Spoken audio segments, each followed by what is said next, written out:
ন্যায্য অধিকার নবম পে স্কেল বাস্তবায়ন সংক্রান্ত সংবাদ সম্মেলন। তাদেরকেও ন্যূনতম সম্মান দেখানো হয়নি। আমাদের দাবি আদায় তো দূরের কথা, আমাদেরকে আলোচনার জন্য ডাকা হয়নি। আমরা আশায় বুক বেঁধেছিলাম। বিগত সরকার, ফ্যাসিস্ট সরকার তাদের কর্মকাণ্ডের জন্য নিগৃহীত হয়েছে, দেশ ছাড়া হয়েছে। আমরা আশায় বুক বেঁধেছিলাম একটি বৈষম্য বিরোধী সরকার এখন রাষ্ট্র ক্ষমতায় অধিষ্ঠিত।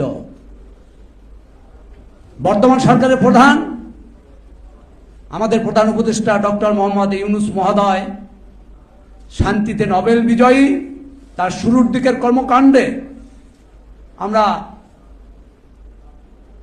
প্রত্যাশা করছিলাম উনি জনপ্রশাসন সংস্কার কমিটি, জনপ্রশাসন মন্ত্রণালয় সম্পর্কিত একটি সংস্কার কমিটি করে দিয়েছিলেন।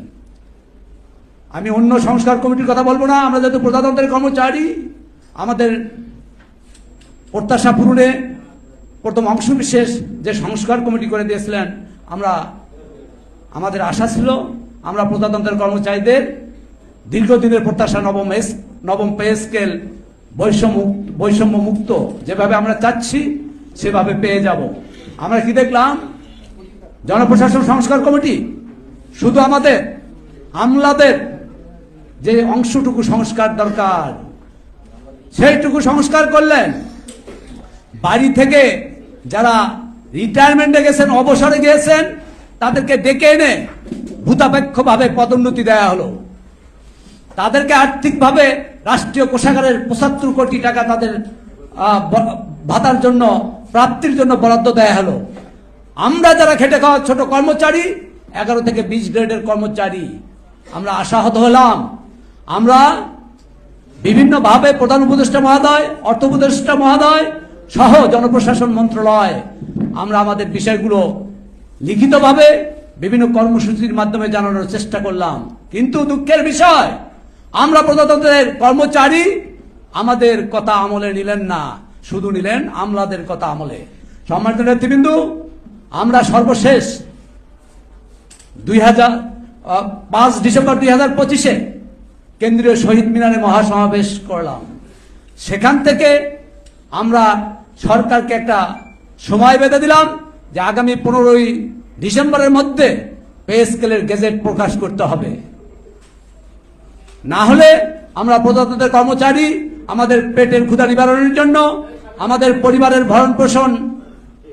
ভরণ পোষণের জন্য, আমাদের মৌলিক অধিকার অন্ন, বস্ত্র, স্বাস্থ্য, শিক্ষার জন্য, আমাদের পরিবারের জন্য বাধ্য হয়ে আমাদেরকে কর্মসূচি দিতে হবে। সম্মানিত নেতৃবৃন্দ, আমরা আশায় ছিলাম যে আমাদের সদাশয় সরকার তথা অর্থ মন্ত্রণালয় আমাদের 15 তারিখের মধ্যে পে স্কেলের গেজেট প্রকাশ করবেন। আমরা কি দেখলাম? পে স্কেলের গেজেট প্রকাশ তো দূরের কথা, আমাদের যে ব্যানারে দাবি আদায় পরিষদের মঞ্চ থেকে কর্মচারীদের, 18 লক্ষ কর্মচারীদের ন্যায্য অধিকারের জন্য যে টাইম ফ্রেম, যে সময় বেঁধে দেওয়া হয়েছিল, যদি অর্থ মন্ত্রণালয় থেকে সম্মানিত উপদেষ্টা মহোদয় আমাদের নেতৃবৃন্দকে ডাকতেন যে কাজের জন্য পে স্কেল একটি বড় কর্মযজ্ঞ, এই কাজের জন্য সময় লাগবে, নেতৃবৃন্দের সাথে আলোচনা করতেন। আমরা আলোচনায় বসতাম কিভাবে আমাদের নবম পে স্কেল বাস্তবায়িত হবে।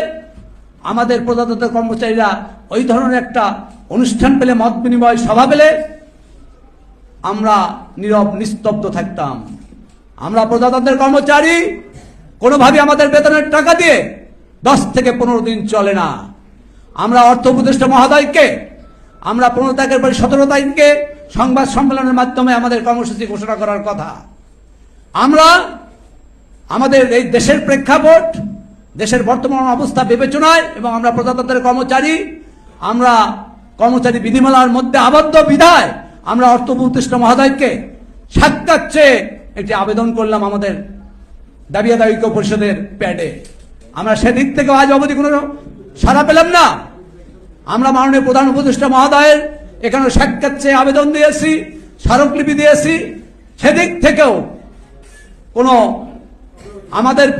আমাদের পে স্কেল প্রাপ্তির বিষয়ে কোনো আহ্বান পেলাম না, কোনো সাড়া পেলাম না। আমাদের হান্নান ভাই যারা সিনিয়র নেতা, সিনিয়র নেতৃত্ব দিয়েছেন, সেলিম ভাই, মান্নান, তারা কিন্তু রাষ্ট্রের কাছ থেকে মূল্যায়ন পেয়েছে। তারা যে তার ব্যাখ্যায় বলেছেন যে প্রেসিডেন্ট এরশাদ সাহেব আমাদেরকে উৎসব ভাতা দিয়েছেন, শ্রান্তি বিনোদন ভাতা দিয়েছেন। সম্মানিত নেতৃবৃন্দ, আমরা আজকে আমাদের কর্মসূচি ঘোষণা হবার কথা।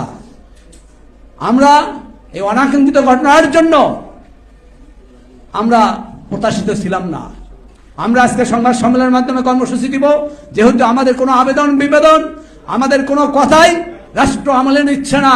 বাধ্য হয়ে আমাদের পেটের ক্ষুধা নিবারণের জন্য, মৌলিক অধিকার প্রাপ্তির জন্য, আমাদের ন্যায্য অধিকার পাওয়ার জন্য আমাদেরকে কর্মসূচির দিকে যেতে হবে। আজকে এই হাদি ভাইয়ের অকাল মৃত্যু, হাদি ভাইকে মেরে ফেলা দেওয়ার কারণে আমরা আজকে কর্মসূচি ঘোষণা করছি না। আগামী 26 তারিখ আমরা আমাদের সংগঠনের পক্ষ থেকে আমরা কর্মসূচি ঘোষণা করব। এর মধ্যে এই কয়েকদিনে আমরা আবারও অর্থ মন্ত্রণালয়, মাননীয় অর্থ উপদেষ্টা, প্রধান উপদেষ্টা সহ তার কার্যালয়ের সাথে যোগাযোগ করব। আমরা প্রজাতন্ত্রের কর্মচারী, আমরা শান্তিপ্রিয় কর্মচারী, আমরা গরিব খেটে খাওয়া কর্মচারী, আমরা কোনোভাবেই চাই না আমরা কর্মসূচির দিকে যাই। সম্মানিত নেতৃবৃন্দ, এই কয়েকদিনেও যদি কোনো অর্থ উপদেষ্টা মন্ত্রণালয় দপ্তর থেকে, প্রধান উপদেষ্টার কার্যালয় থেকে যদি আমাদের নেতৃবৃন্দের কোনো ডাক না পড়ে, দৃশ্যমান ডাক, গোপনে ডাকতে হবে না, আনুষ্ঠানিকভাবে চিঠি দিয়ে ডাক দিতে হবে যে আপনাদের সঙ্গে অমুক দিন বসতে চাই, সময় দিন দিয়ে যদি আমাদেরকে ডাকে, আমরা নেতৃবৃন্দ আলোচনায় যাব। আলোচনার পরে ইনশাআল্লাহ যদি আমাদের দাবির বিষয় রাষ্ট্রের পক্ষ থেকে কোনো ঘোষণা না আসে, আনুষ্ঠানিক ঘোষণা না আসে, আমরা ইনশাআল্লাহ আগামী 26 তারিখ 18 লক্ষ কর্মচারীর জন্য আমাদের কর্মসূচি ঘোষণা হবে। আমাদের মিডিয়ার ভাইদের অবগতি তথা সকল সম্মানিত নেতৃবৃন্দ, গোটা দেশের 18 লক্ষ কর্মচারীর জন্য বলতে চাই, আমাদের প্রজাতন্ত্রের কর্মচারী সচিবালয়ের বাইরে যারা আমরা কর্মরত, আমরা আমাদের এই সংগঠনে সর্বশেষ যে মহাসমাবেশ হয়েছে, জাতীয় ভিত্তিক 14টি সংগঠন, বেসিক সংগঠন মিলে সব মিলে 30-31টি সংগঠন আমরা একসাথে হয়ে কর্মসূচি দিয়েছি। আমাদের কর্মসূচিকে আপনাদের 18 লক্ষ কর্মচারীর ন্যায্য প্রাপ্তি, নবম পে স্কেল প্রাপ্তিতে আরেকটি সংগঠন, তারা 6 তারিখে আমরা দিয়েছি মহাসমাবেশ, তারা দিয়েছে জাতীয় সমাবেশ। একটা বিভ্রান্ত করার জন্য, কর্মসূচিকে ব্যাহত করার জন্য আমাদের নেতৃবৃন্দর নামে বিভিন্ন জায়গায় লিখিতভাবে জানিয়েছেন, সশরীরে গিয়ে জানিয়েছেন, যাতে আমরা কর্মসূচি করতে না পারি। আমরা তো উদাত্ত আহ্বান সবসময় জানিয়েছি। আমি আমাদের জোটের সাদর ভাই, আমাদের সেলিম ভাই, আমাদের লুৎফর ভাই, সবাই সহ আমরা সেই নেতৃবৃন্দের কাছে একাধিকবার গিয়েছি, তাদেরকে অনুরোধ করেছি যে আমাদের নেতৃত্বের দরকার নাই, আসুন 18 লক্ষ কর্মচারীর দাবি আদায়ে আপনারাই নেতৃত্ব দিবেন, আপনারা প্রোগ্রামের অগ্রণী ভূমিকা পালন করবেন, আমরা পেছনের সারি থেকে তবু 18 লক্ষ কর্মচারীর দাবি আদায়ের জন্য একসাথে আমরা মহাসমাবেশটি করি। আমাদের উপলব্ধিতে এসেছে, আমরা বিভিন্ন সংগঠন আমাদের পে কমিশনের আহ্বানে আলোচনায় গিয়েছিলাম। সেখানে পে কমিশনের যারা সদস্য ছিলেন, বিশেষ করে যেখানে মেজর জেনারেল আর্মি অফিসার ছিলেন, আমাদের উনিও বলেছিলেন আপনারা সকল সংগঠন মিলে একটি কর্মসূচি দেন। তো সম্মানিত নেতৃবৃন্দ, আপনাদের অবগতির জন্য বলছি, আজকের এই ব্যানার, আজকের এই নেতৃবৃন্দ তাদের নেতৃত্ব, ব্যানার সবকিছু ছেড়ে দিয়ে 18 লক্ষ কর্মচারীর জন্য কাজ করতে চায়।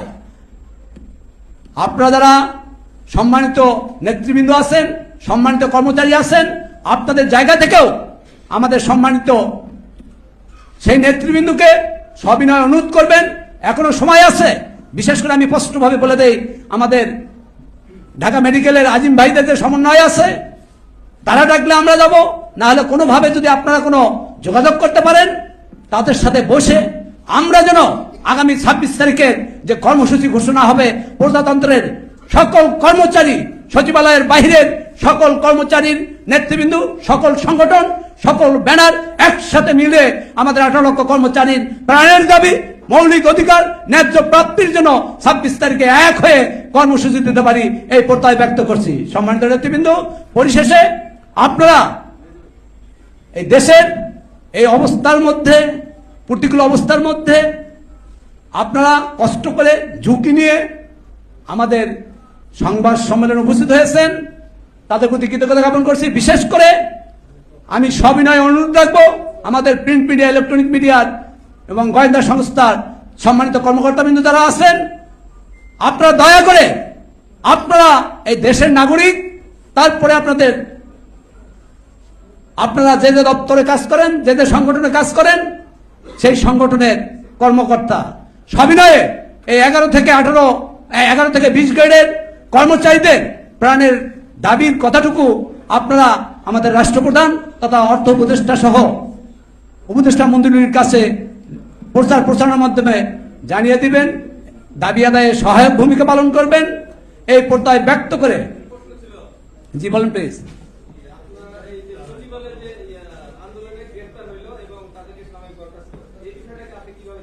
সম্মানিত সাংবাদিক ভাইয়ের অবগতি সহ সকল সাংবাদিকদের অবগতি, আইন প্রয়োগকারী সংস্থার অবগতির জন্য বলছি, আমরা সচিবালয়ের বাহিরের কর্মচারী। আমরা 1996 সালে আমাদেরকে সিনিয়র নেতৃবৃন্দকে নিয়ে তারা গেম খেলেছে, দাবি আদায় করেছে। তারা শুধু সচিবালয়ের অফিস সহকারী থেকে হয়েছে, সচিবালয়ের বাইরে আমরা এ থেকে বিচ্ছিন্ন। আমরা কোনো ওই সময়ের আন্দোলনের সুফল, রাষ্ট্রের সুফল আমরা পাইনি। কাজী সচিবালয়ের নেতৃবৃন্দ আমাদের এই নবম পে স্কেল বাস্তবায়নে কর্মসূচিকে ব্যাহত করেছে। আমরা 18 লক্ষ কর্মচারীর প্রাণের দাবি চাই। আমাদের নবম পে স্কেল, তারা পে স্কেলের দাবি না করে তারা অতীতের মতো তারা আবারও 20% ভাতার দাবি করে আমাদের সচিবালয়ের বাইরের কর্মচারীদের দাবিকে বাধাগ্রস্ত করেছে। কাজে সচিবালয়ের নেতৃবৃন্দের সঙ্গে আমাদের কোনো সংযোগ নাই। তারা একসময় আমাদের সঙ্গে 2-1টি মিটিংয়ে এসেছেন, তখন তাদের দাবি ছিল নবম পে স্কেল বাস্তবায়ন। তারা নবম পে স্কেল থেকে যখন সরে গিয়ে সচিবালয়ের গুটি কয়েক কর্মচারীর জন্য তারা 20% ভাতা চেয়েছেন, আমাদের নেতৃবৃন্দ সিদ্ধান্ত নিয়েছেন সচিবালয়ের নেতাদের সাথে আমাদের কোনো সম্পর্ক নাই, কোনো সাংগঠনিক সম্পর্ক নাই, ব্যক্তিগত সম্পর্ক নাই। আমরা কোনো কর্মসূচি তাদের সাথে দেব না। কোন সচিবালয়ের কোন নেতৃবৃন্দের সঙ্গে আমাদের যোগাযোগ নেই।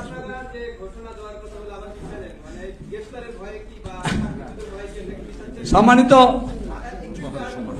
শুধু